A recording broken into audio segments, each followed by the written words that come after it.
రైతుల భవిష్యత్తును నిర్ణయించే రైతు డిస్కాం పై ఏసీ రూముల్లో కాకుండా రాష్ట్రంలోని 33 జిల్లాల్లో ఖచ్చితంగా ప్రజాభిప్రాయ సేకరణ జరపాలని కవిత డిమాండ్ చేశారు. రైతు డిస్కాం నిర్ణయం నిజంగా మంచిదైతే ప్రభుత్వం దీనిని 6 నెలలుగా ఎందుకు రహస్యంగా ఉంచిందో మరియు అసెంబ్లీలో ఎందుకు చర్చించలేదో చెప్పాలని నిలదీశారు. రైతు డిస్కాం పేరుతో ప్రభుత్వం వారిని మోసం చేస్తోందని విమర్శించారు. -25,000 కోట్ల రూపాయలతోని ఒక కంపెనీని ప్రారంభిస్తా ఉన్నాము. ఈ కంపెనీకి మీరు మాకు లైసెన్స్ ఇవ్వండి, దీంతో మేము రైతాంగాన్ని ఉద్ధరిస్తామని ప్రభుత్వం చెప్తుంది సార్. నమ్మశక్యంగా లేదు సార్. ఎందుకు నమ్మశక్యంగా లేదు? జనరల్ గా గవర్నమెంట్ ఒక బాండ్ ఇచ్చినా, ఒక పేపర్ ఇచ్చినా ఎవరైనా సీరియస్ గా తీసుకుంటారు. ఎందుకు నమ్ముతలేమంటే గత 2.5 సంవత్సరాల్లో ఈ ప్రభుత్వం యొక్క వైఖరి మీరు చూసినట్టయితే అడుగడుగున మోసమే జరిగింది సార్. రైతుకు అడుగడుగున మోసమే జరిగింది.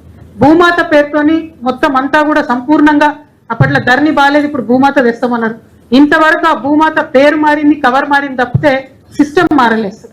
రైతాంగం ఈ రాష్ట్రంలో మోసపోయి ఉన్నది కాబట్టి ప్రభుత్వం ఇప్పుడు తీసుకొస్తున్నటువంటి ఈ కొత్త అంశాన్ని నమ్మనేలటువంటి పరిస్థితులు ఉంది సార్. ఇవన్నిటిని కూడా రైతులు వ్యతిరేకించి 13 నెలలు రోడ్ల మీద కూర్చొని ఆ రిఫార్మ్స్ రాకుండా ఆపినారు సార్. ఆ స్కీమ్లలో పార్టిసిపేట్ చేయడానికే మేము రైతు డిస్కౌంట్ పెడుతున్నాం అంటున్నారు తప్పితే ఇంకోటి కాదు సార్. ఇది జీవో నుండే చదువుతున్నారు సార్, వేరే ఏం కాదు. సో వారు మాటలలో చెప్పేది వేరే ఉన్నది, కాగితంలో చెప్పేది వేరే ఉన్నది. That is why I'm time and again saying government is working with malafide intention sir. ప్రతి జిల్లాకు పోతాం, ప్రతి ఊరికి పోతాం.